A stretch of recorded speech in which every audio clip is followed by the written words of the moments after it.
quería empezar el programa haciéndote una pregunta. ¿Cómo ves tú desde tu circunstancia un momento como el de hoy? Ustedes tuvieron que dejar el poder, hubo un golpe de Estado. Mira, de eso no hay duda, y tú tampoco deberías dudarlo. El año 2003 se produjo un golpe de Estado que es el principio, la ruptura del sistema democrático que nos ha llevado a donde estamos.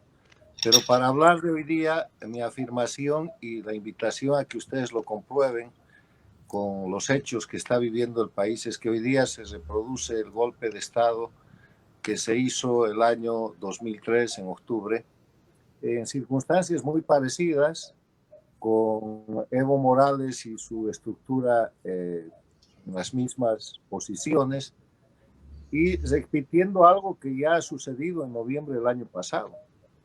O sea, estamos nosotros frente a una Bolivia extorsionada, frente a una Bolivia bloqueada, frente a una Bolivia amenazada y agredida por las acciones, de hecho, de un dirigente cocalero que llegó a gobernar el país por 14 años, que salió del poder por haber cometido gravísimos delitos en noviembre del año pasado y que en los últimos meses ha permitido resumir la situación del país en el concepto de que salió el dictador, pero no la dictadura. Y como la dictadura sigue vigente en Bolivia, el dictador quiere regresar y hoy día está ensayando un golpe de Estado. Está ensayando un golpe de Estado. Bolivia está en pleno curso de ese golpe de Estado, que puede o no concretar, pero sin duda del que va a tratar de salir primero impune, como siempre. No se olviden que el año pasado, en noviembre, produjo masacres en Sencata, en Sacaba, en el Chapare, 32 muertos, y de inmediato acusó al gobierno de Yanine Áñez. Y de inmediato sus operadores internacionales se hicieron presentes en Bolivia para abrir investigaciones de violación de derechos humanos.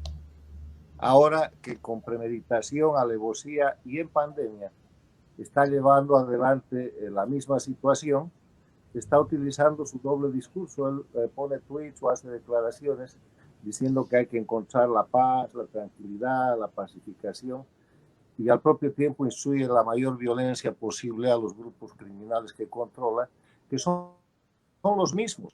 Son los grupos cocaleros, las federaciones, se ha apoderado de la sigla de la Central Obrera Boliviana. O sea, estamos exactamente en lo mismo, hemos dado una vuelta para encontrarnos con el mismo conspirador, con el mismo hombre violento y con el mismo criminal, que hoy día todos los actores han cambiado. Hay otro gobierno, hay otro presidente, son otras circunstancias, pero las acciones son las mismas y el objetivo es el mismo. Él quiere retornar al ejercicio del poder ejecutivo y para eso está implementando un plan que ya les digo, puede concretarlo o no puede concretarlo. El momento es de mucha tensión, es muy confuso. Hay circunstancias que avance parcialmente en esto y que obligue una elección. Ya está ganando con la elección él, porque la próxima elección, sea la fecha que sea, va a ser una elección en dictadura, con el sistema de la dictadura, con las autoridades de la dictadura, con el padrón electoral de la dictadura que estaban describiendo que es un padrón absolutamente fraguado. Yo sobre ese tema afirmo que él tiene por lo menos 10% de fraude electoral metido en su padrón. Y para eso está haciendo toda esta circunstancia en la cual la víctima es el pueblo boliviano. Miren qué símil más claro. En octubre del 2003, Carlos, ¿tienes posibilidad de subirle el volumen? Combustibles, ¿Puedes subirle el volumen? Ese es todo el volumen que tu tengo. Micrófono. Hasta ahí un poquitito. Hablar. Un poquitito más fuerte, por favor. Ahí estamos. Ya, entonces, les decía el símil del 2003, del golpe del 2003 con el golpe que ahora está en curso. Y es que se trata de cercar las ciudades, de restringir la libertad de los bolivianos, pero de suprimir los insumos de productos esenciales. La razón por la que en octubre del 2003 ordena una columna para trasladar combustibles a La Paz es porque los hospitales, los centros médicos, los hoteles, los centros de ancianos tienen todos sus equipos que funcionan con combustibles y esa gente iba a empezar a morir. Hoy día le agregamos a esto el oxígeno y la pandemia, lo que agrava los delitos de Evo Morales, y estamos exactamente en la misma circunstancia. Carlos, te hice una pregunta y ahora te hago otra. ¿Tú crees que en octubre del año pasado hubo un golpe de Estado? Obviamente que no. Mira, lo que hubo en octubre del año pasado fue la resistencia civil de un pueblo cansado de la opresión de una dictadura institucionalizada, que no es un proceso boliviano, sino un proceso transnacional. La dictadura de Evo Morales, su llegada al poder, su instalación y su permanencia por casi 14 años, es el resultado de un proceso transnacional dirigido por Castro y dirigido por Chávez. Con la plata de Chávez, Chávez rescata el año 99 a la única dictadura que había en la región, la dictadura agonizante de Fidel Castro en Cuba, y juntos llevan adelante esto que llaman el movimiento bolivariano, Proyecto Alba, socialismo del siglo XXI y que ahora se llama castrochavismo. Y penetran Bolivia, producen el golpe de Estado del 2003, desestabilizan el país. Evo Morales llega a la presidencia el año 2006 y llega a la presidencia por un mandato sin derecho a reelección inmediata por 5 años. ¿Y qué es lo que hacen? Aplican la fórmula de Venezuela, la fórmula aplicada en el Ecuador de Correa, inventan, fragúan las leyes para hacer una constituyente, falsifican el resultado de la constituyente, porque la constitución del Estado plurinacional no es el texto de la constituyente acuartelada en Oruro, es otro. Se dan el derecho de la reelección continua y el resto ya es historia. Y esa constitución, la del Estado plurinacional, hace desaparecer el voto universal, hace desaparecer la igualdad entre los bolivianos. El sufragio universal está fundado en el hecho de que todos los ciudadanos somos iguales. No hay más eso en Bolivia. Y convencen a Bolivia de que ese es un proceso de avance revolucionario, cuando es un proceso de intervención y de institucionalización de la dictadura. Entonces, en ese escenario, Evo Morales hace lo que sabe hacer, fraude electoral, porque siempre ha hecho fraude electoral, desde sus federaciones cocaleras, cuando en la década del 90 derrota y después casi masacra a su oponente sindical de apellido Barrientos, Eudoro Barrientos, hasta que maneja el gobierno de Bolivia y hace fraude electoral. Y en esa dinámica, el pueblo cansado, porque le desconocen el 21F cuando Bolivia dijo no, y le desconocen con un fallo de un tribunal constitucional de la dictadura que dice que Evo Morales tiene el derecho humano de candidatear indefinidamente. Evo engaña a Bolivia con el tema del mar. Nos hace creer que va a recuperar el mar y pierde el mar por segunda vez. Después de eso, ensaya una serie de agresiones al pueblo boliviano que tienen un remate escandaloso con el incendio de la Amazonía boliviana, con el incendio de la Chiquitanía, donde quema 5 o 6 millones de hectáreas, un ecocidio. Y después hace fraude electoral en vivo y en directo. Entonces, ¿qué hace el pueblo? Resistencia civil. Y con la resistencia civil, Evo Morales, que además es cobarde, abandona el poder y escapa. Entonces, ¿cómo le van a llamar a eso golpe de Estado si además está acompañado de una serie de sucesos documentados mundialmente, certificados por la Organización de Estados Americanos y por la Unión Europea, que demuestran que haya habido fraude electoral y que el criminal ha escapado para no ser objeto del alcance de la justicia que ya lo debió haber alcanzado? O sea, golpe de Estado es el que está haciendo ahora frente a un gobierno que lamentablemente, en vez de cumplir una agenda de transición, se ha convertido en un gobierno interino y que es sumamente frágil y sumamente débil. Carlos, tú has hecho una propuesta que al final ha ronda en los medios de comunicación, ronda en las discusiones, el tema de la recuperación de la República que le llamas tú mediante un decreto. Todos los días la gente escribe y dice recuperan la República, hay una propuesta, etcétera. La pregunta es, ¿le hiciste esta propuesta a la presidenta actual? La presidenta conoce esto a través de diversos medios y de diversos asesores. Además, es una propuesta pública y no es una propuesta de la que yo me quiera arrogar la idea, la paternidad o la propiedad. Eso es lo que corresponde del análisis sencillo que un estudiante de Derecho Constitucional puede hacer en Bolivia. La Constitución de la República de Bolivia, artículo 230, vigente cuando Evo Morales llega al gobierno, dice: la reforma, solo procede la reforma parcial de la Constitución a través de una ley de necesidad de la reforma y a través del siguiente procedimiento, y detalla el procedimiento. En Bolivia no está permitida la reforma total de la Constitución, y la introducción de la constituyente con la ley del año 2004 por Carlos Mesa, asociado con Evo Morales, es una falsificación. Y esa falsificación es nula de pleno derecho, porque el artículo 31 de la Constitución dice: son nulos los actos de quienes usurpen funciones que no les competen o ejerzan jurisdicción o potestad que no emana de la ley. Y ningún Congreso de Bolivia puede cambiar las cláusulas pétreas de la Constitución. Y la cláusula pétrea fundamental es que no hay asamblea constituyente. Y otra cláusula pétrea es que el presidente en ejercicio no puede ser candidato para el próximo periodo constitucional. O sea, Carlos, tú eres abogado y te pregunto, Carlos, tú eres abogado y te pregunto, en la pirámide de Kelsen, ¿qué está por encima, el voto popular o las leyes que hacen los políticos? La constitución política del Estado en un Estado organizado.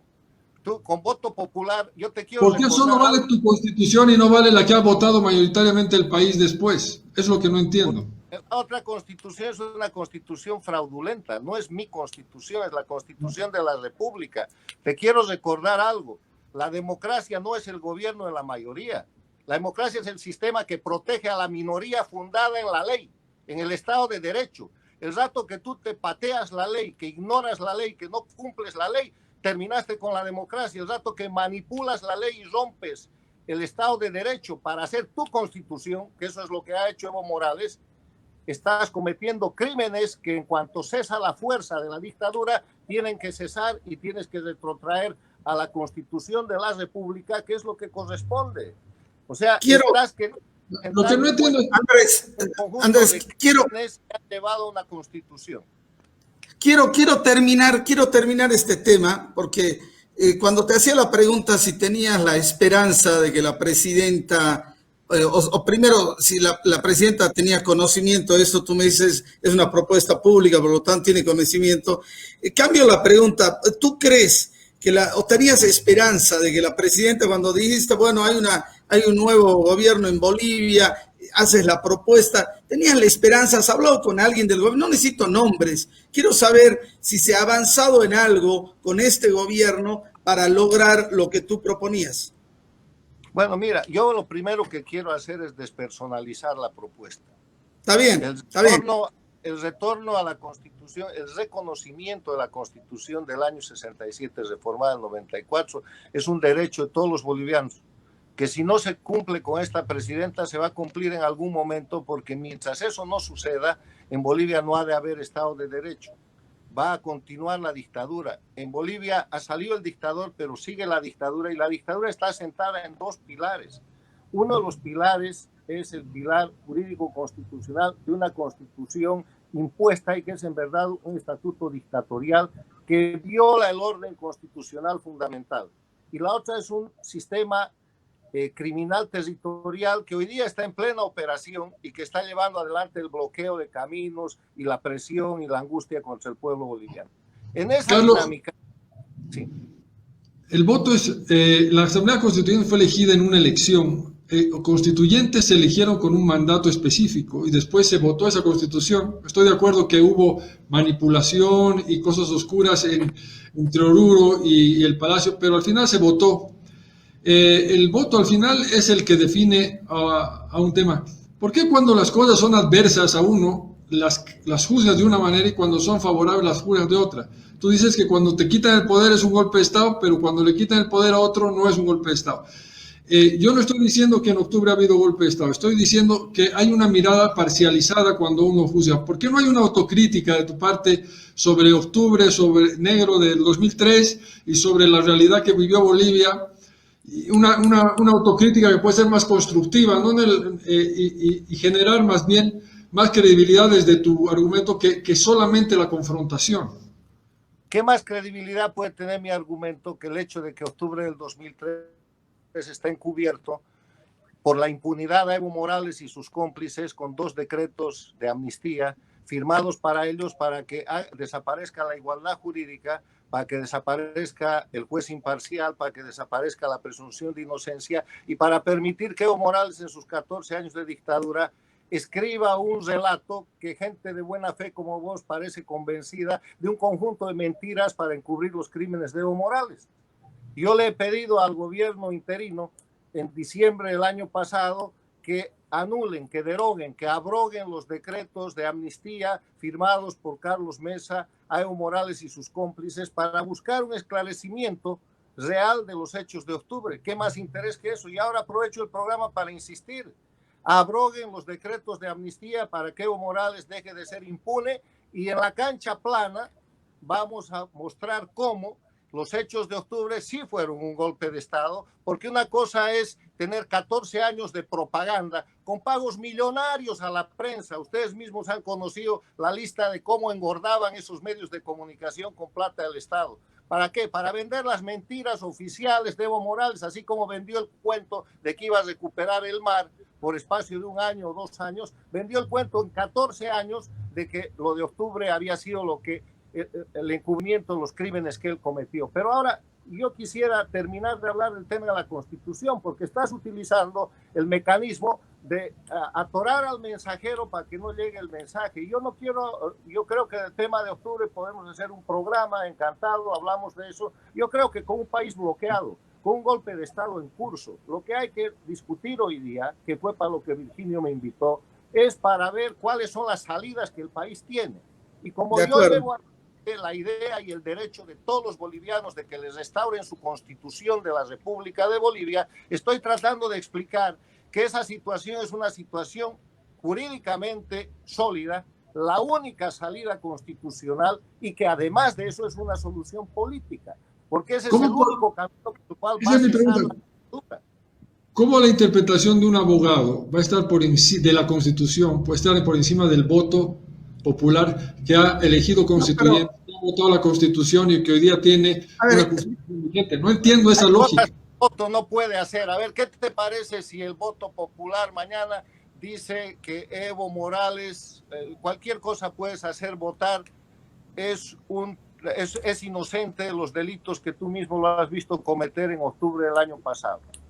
Lo que pasa es que hay muchas argumentaciones en eso también. Si hemos tenido fraude el 2019, ¿por qué no era fraude el 2015, el 2006, el 2001? Hemos tenido una secuela. Estamos hablando del fraude hoy día y hemos tenido una secuela de fraudes en los que yo estoy absolutamente convencido. Han manipulado el voto y hace minutos con Andrés hemos hecho 2 ponencias donde nos han mostrado que el 2014 y el 2019, el 2009, cómo han manipulado el voto. Pero, Carlos, te tomo la palabra. Hablemos de esto, de una preocupación que tenemos todos los bolivianos. Tú dices, hay un golpe en curso. ¿Qué es lo que tú estás viendo? Hace un momento nos has mostrado parte de lo que vos miras.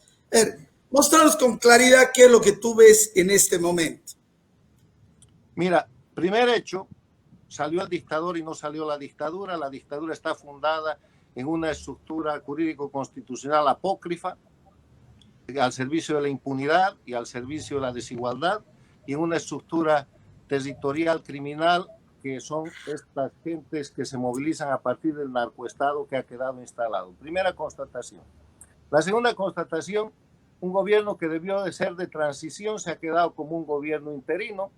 La presidenta, utilizando la norma de la dictadura, se ha presentado como candidata, porque en la República eso no puede pasar, y con eso ha generado una situación de gravísima crisis política en el país. Tercera cosa, hay pandemia. La pandemia, que es una calamidad pública, ha venido a desorganizar el poco sentido que esas cosas tenían, porque ha puesto al pueblo en una circunstancia de miedo, ha profundizado la crisis económica y ha generado circunstancias en las cuales el aparato de la dictadura, de la parte de la organización criminal, puede actuar más abiertamente. En esas circunstancias, con esos 3 elementos, tenemos hoy día un gobierno arrinconado, un país bloqueado, un Estado en el cual el poder está en manos de la dictadura, porque el poder es la Asamblea Nacional en manos de Evo y del MAS. El Tribunal Supremo de Justicia en manos de Evo y del MAS. El Tribunal Constitucional en las mismas manos. Los fiscales y los cuerpos de defensa de la sociedad en las mismas manos. Incluso parte del Poder Ejecutivo. El Poder Ejecutivo tiene una cabeza, unos ministros, un grupo de gente que a veces presenta incluso la duda de un ejercicio adecuado del poder, que está encasillado y que está atrapado en las leyes de la dictadura que no ha podido romper. O sea, transición a la dictadura, ninguna. Y en ese escenario tenemos la situación en la cual, con el pretexto de la fecha de la elección, en pandemia, la COP, que es un aparato que maneja Evo Morales para encubrir las movilizaciones de las federaciones cocaleras, que son las que en verdad se movilizan, lleva adelante un pedido de fecha y cuando eso se está por arreglar o sea arreglado, dice que se vaya la presidenta. Y cuando eso sucede, se incorpora gente como Felipe Quispe, se incorporan los Ponchos Rojos de Achacachi, una serie de otras fuerzas, ya no para pedir la fecha de la elección, sino para pedir la renuncia de la presidenta. Ahí estamos. Eso es un golpe de Estado en marcha. Ahora, Carlos, termino en esto, Andrés, perdón, y de ahí Mira, yo hablo con el Malcu, con Felipe Quispe, habló 2 veces. Una estuvo acá y hablé por teléfono con él. Y lo que voy a decir es porque él me ha autorizado a decirlo, si no, no sería invidente, porque una conversación de 2 personas para mí es sagrada. Él me ha autorizado a decir esto. Él me ha dicho, hoy día estamos mucho mejor organizados que el 2003. El 2003 tú eras quizás uno de los hombres más poderosos del país. Volviendo al 2003, hoy día estamos en 2020. Si tuviera las mismas posibilidades de hacer las cosas, ¿hoy sacarías al ejército en Bolivia? ¿Qué es lo que harías? ¿En qué cambiaría? Lo que yo puedo recomendar a la presidenta interina es una agenda de 4 puntos. El primer punto es reconocer la vigencia de la Constitución de la República de Bolivia, que cesa inmediatamente todo el aparato de la dictadura que he descrito. Se acaba la Asamblea Nacional, se acaban los jueces, los fiscales, etc. En cuanto eso sucede, tiene que ser el segundo punto, que es formar un gobierno de unidad nacional. Los gobiernos de transición de la dictadura a la democracia tienen que ser gobiernos de unidad nacional, no puede ser un gobierno como este que parece que es el gobierno de los demócratas que han tenido 4% de voto en la última elección. O sea, tiene que ser un gobierno con participación de todos los sectores porque tiene el propósito de desmontar la dictadura, restaurar los principios de la democracia y poner en marcha una elección libre y limpia, que es el tercer punto. Hay que hacer una nueva elección libre, limpia, justa, fundada en el voto universal y secreto, con nuevo padrón electoral. Si no hay nuevo padrón electoral, el partido de la dictadura, que es el instrumento criminal de la dictadura, tiene una ventaja de más o menos 10% de fraude electoral sin hacer nada. Y el cuarto punto es que no puede haber impunidad. No puede Evo Morales no tener hasta hoy día ningún proceso y que le hayan mentido al pueblo boliviano 2 veces diciendo que la Interpol lo iba a atrapar, tanto con el tema del fraude electoral, que es un juicio, como con el tema de la masacre y de los hechos de noviembre del año pasado en Sencata, en Chapar y Sacaba. Hay absoluta impunidad. Hay que desmontar el narcoestado, y para desmontar el narcoestado en un marco de lo que es un gobierno transitorio de unidad nacional, hay que poner en marcha la lucha contra el narcotráfico con sus 4 pilares: prevención, interdicción, erradicación de coca ilegal y desarrollo alternativo. No hay nada de eso. O sea, no hay Estado. Esos 4 puntos son los que pueden salvar la presidencia de la presidenta Yanine Áñez con un gobierno de unidad nacional. Te preguntó Virginio, ¿tú sacarías a los militares en este momento si estuvieras en el poder? Porque además en octubre no los saqué yo. Es un gobierno, eso está en su punto. Y de nuevo, estoy tratando... ¿Tú crees que el gobierno debería sacar a los militares? Ustedes quieran, hacemos un programa sobre octubre del 2003 y seguramente los que están sucediendo y los que vengan ayudarán a demostrar lo que siempre he sostenido y lo que ya se ha demostrado. Eso fue un golpe de Estado. Volviendo a las circunstancias actuales, propongo una agenda política, porque lo primero que tienes que desmontar de la dictadura es su proyecto político, su estructura jurídico-constitucional, y a partir de un gobierno de unidad nacional, de un gobierno fuerte, puedes buscar el cumplimiento de la ley. Hoy día el gobierno no tiene fuerza ni para eso. ¿Cómo debe desmontar? No, pero, perdón, Carlos. A ver, dos cosas. La primera, ¿qué es el gobierno de unidad nacional para vos? ¿Quiénes deberían conformarlo? ¿Qué significa? ¿Cómo se come eso? El gobierno, mira, hay solamente dos bloques en un proceso de transición a la democracia. La dictadura y la república, que busca libertad y democracia, que busca elecciones libres y limpias y que busca reponer el Estado de Derecho. Quienes estén con la dictadura, ya sabemos quiénes son, y todos los demás deberían formar parte de ese gobierno de unidad nacional en función a su participación política, capacidad, especialidad, etcétera, porque tienes primero que desestructurar todo el poder ejecutivo. El poder ejecutivo sigue en manos de la dictadura. De subsecretarios para abajo, todos son masistas, toda la gente, directores jurídicos, todo es la estructura de la dictadura. Lleva ahí a la gente que forma parte de la defensa de la democracia, no importa el partido político. Ahora, gobierno de unidad nacional, ¿qué quiere decir? Que el eje de contradicción es entre república y libertad y narcoestado y dictadura. No hay una tercera posición, Virginio. El que esté en una tercera posición lo tienes que anotar en el grupo de la dictadura. Va, a ver, lo que tú dices es que el gobierno de unidad nacional se tiene que fundar en la república, por lo tanto, solo puede haber gobierno de unidad nacional si es que se recupera la república. Si no se recupera la república, si no volvemos a la constitución de 67, no hay república. Eso es lo que nos estás diciendo. Mira, yo estoy proponiendo una agenda de 4 puntos para salvar la transición a la democracia. Primero, hay que defender a la presidenta. Hay que defender a la presidenta, pero no a su gobierno, porque su gobierno es indefendible. Y la presidenta, para fortalecerse, para recuperar, para dar el primer paso en la recuperación del Estado de Derecho, ella tiene que reconocer la vigencia de la Constitución del 67-94, punto 1. Punto 2, tiene que formar de inmediato un gobierno de unidad nacional que le dé sostén, consistencia política, capacidad administrativa y capacidad de cumplimiento de la ley. Tercero, con ese gobierno de unidad nacional tiene que llevar adelante un proceso electoral limpio, transparente, con un nuevo padrón electoral en un plazo no mayor de 6 meses. Se tienen que acabar los pretextos para prorrogar la fecha de elección porque Bolivia quiere elecciones, pero no otras elecciones en dictadura. Las primeras elecciones en democracia después de los 14 años de dictadura. Y cuarto, no puede haber impunidad y hay que luchar contra el narcotráfico en serio.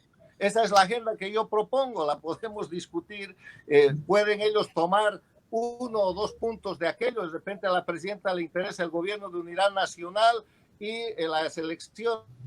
Bueno, pero si hace las elecciones sin restaurar la República de Bolivia, va a ser elecciones en dictadura, va a ser elecciones con una cosa que se llama Tribunal Supremo Electoral, que la dictadura ha convertido en poder del Estado cuando debería ser un órgano autónomo como era la Corte Nacional Electoral. ¿Cuál es la razón por la que Venezuela, Cuba, Nicaragua, el Ecuador de Correa y la Bolivia de Evo Morales convierten el órgano electoral en el cuarto poder del Estado? No hay ese poder en ningún otro país. En todas las democracias del mundo, el órgano que administra las elecciones es un órgano administrativo con capacidad jurisdiccional sobre el tema electoral, nada más. Lo vuelven poder del Estado, que se empoderan de esa manera como un instrumento político para perpetuarse indefinidamente en el poder. Y hoy día el problema de gente que está, de nueva gente que está en el Tribunal Supremo Electoral, es que está en la estructura y está aplicando las leyes de la dictadura. Les ha de ir muy mal, porque de esa estructura no puede salir sino haciendo fraude. Carlos, ¿tú crees que la unidad debería estar detrás de un candidato para unir a todos en contra del MAS? ¿Y ese candidato debería ser Carlos Mesa? Mira, yo creo que si podemos generar el escenario para elecciones ya no en dictadura, sino elecciones en democracia, el pueblo boliviano va a poder escoger el candidato que quiera. Yo no creo en el peor es nada. Yo no creo en el famoso voto útil para decir este es el mal menor y todos contra el MAS y contra Evo Morales, porque tampoco creo que el MAS debería formar parte de ese proceso electoral. Hay 3 razones por las que el MAS debería ser descalificado, y vamos a la ley de nuevo. La ley electoral, porque ha sido el instrumento del fraude electoral confeso y público en octubre del año pasado. La ley criminal, la ley penal, porque a través del MAS se han cometido falsificaciones, suplantaciones, todo para alterar el resultado electoral. Y tercero, la ley antinarcóticos. El MAS es el instrumento del narcotráfico en Bolivia, está fundado en las federaciones de cocaleros, ha llevado representantes a la asamblea para hacer una ley ampliando los cocales legales, ampliar los cocales ilegales que son legales y ampliar la base de producción de la cocaína en Bolivia. Por 3 razones, electoral, penal y antinarcóticos, el MAS es un instrumento del crimen organizado y no puede ser partido político, lo que no impide que los dirigentes del MAS, los sectores democráticos de ese partido, puedan formar el partido que quieran, porque además les quiero recordar un detalle. El MAS es una sigla comprada por Evo Morales. El MAS es un desgajamiento de la falange socialista boliviana, partido de derecha, que cuando se desgaja funda el movimiento al socialismo, que como Evo no puede juntar los votos necesarios para inscribir un partido para la elección de 1997, le compra ese partido a Justiniano. Carlos, tú dices que el MAS tenía varios puntos de fraude, pero quitando esos puntos hay un 50% que ha votado por el MAS en todo este tiempo. ¿Qué le dirías a ese 50% que no entiende lo que dices? Bueno, que tenemos que volver a la democracia para empezar, y que la democracia es igualdad y que ellos no pueden pertenecer a un instrumento del crimen organizado. En Bolivia hay que dejar de darle al crimen organizado la oportunidad de presentarse como política. Hay que separar el crimen de la política, y eso pasa por inhabilitar al MAS, que es instrumento del crimen organizado.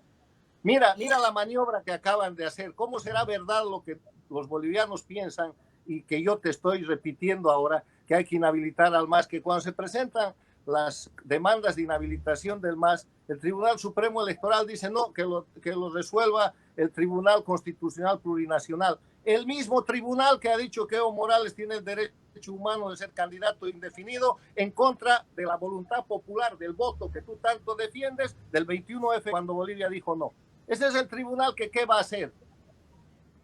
Primero va a dilatar para que pase la elección y el MAS siga compitiendo, y después seguramente dirá que el MAS es legal. En esas manos estamos. Eso no es Estado de Derecho.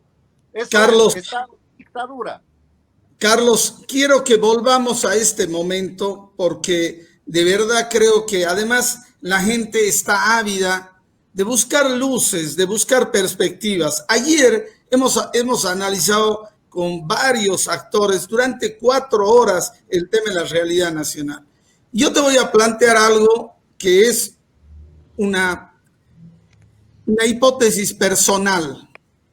Yo siento que Evo Morales necesita lavarse la cara ante el mundo. Que si va a una elección en la que saca 20 puntos o 30 puntos, habrá mostrado al mundo que se robó 20 puntos. 20 puntos, estás hablando de casi 2 millones de votos. Entonces, es una barbaridad, es una cantidad muy grande. Y eso, para Evo Morales, se le va a caer la cara al mundo. ¿Qué necesita Evo? Necesita ganar esta elección, y para eso necesita el órgano electoral, que hoy día creo que no lo tiene de manera completa. Tiene una parte del órgano electoral, pero no todo. Y yo creo que tenemos que ser, por lo menos soy consciente de que Salvador Romero puede ser muchas cosas, pero creo que Salvador Romero no está y no haría golpe de Estado y no haría fraude electoral. Creo eso y quiero pensar eso. ¿Tú crees que esta hipótesis puede ser real? ¿Crees que estamos frente a la toma del poder por parte de Eva Copa a la presidencia de la República para recuperar en su totalidad el órgano electoral e ir a un proceso electoral el 28, el 18 o el 14 o el no sé, el día que quieran, y ahí mostrar que el MAS ha sacado 48% y bueno, señores, ¿qué fraude? No ha habido aquí ningún fraude, hemos sacado la misma cantidad de votos. ¿Crees que eso es posible? Primero, tu hipótesis confirma que el golpe de Estado está en curso porque eso pasa por la sucesión de Yanine Áñez a Eva Kopa. Y eso se logra como esta gente está tratando de hacerlo. Y segundo, es absolutamente posible, pero yo creo que no se van a quedar en un disparo de esos de media distancia, cuando después de haber comprado informes, de haber falsificado informes, de haber tratado de desmentir el informe de la OEA y el de la Unión Europea, diciendo de que no ha habido fraude en Bolivia, ellos pueden, ya teniendo el control total del poder, reponer a Evo Morales en el ejercicio de la presidencia. O sea, cualquier cosa puede pasar, pero lo cierto es, Virgilio, yo con esto quiero terminar, porque como te dije, tengo que ir al aeropuerto y estoy abierto a seguir charlando mañana, pasado, cuando tú quieras. Está en curso un golpe de Estado que pretende recuperar la posición del dictador en un país en el cual salió el dictador, no salió la dictadura. El gobierno de transición se volvió gobierno interino y la presidenta tiene la oportunidad de recuperar la agenda de transición si reconoce la vigencia de la Constitución de la República de Bolivia, hace un gobierno de unidad nacional, convoca nuevas elecciones libres y limpias y lucha de verdad contra el narcoestado, el narcotráfico y la impunidad de Evo Morales y sus compas. No, te agradezco mucho. Teníamos que estar media hora, llevamos 42 minutos. Sé que tienes que irte al aeropuerto. Pero estoy a la hora, mañana, pasado, Virginio, tú sabes, yo encantado de conversar con ustedes, porque si hay algo a lo que siempre he estado dispuesto es a conversar, a exponer mis ideas, a escuchar ideas, porque esa dialéctica es la que enriquece la búsqueda de soluciones, sobre todo en momentos de tanta crisis como las que hoy día vive el país. Muchísimas gracias, Andrés. Gracias, muy gentil. Gracias, Carlos.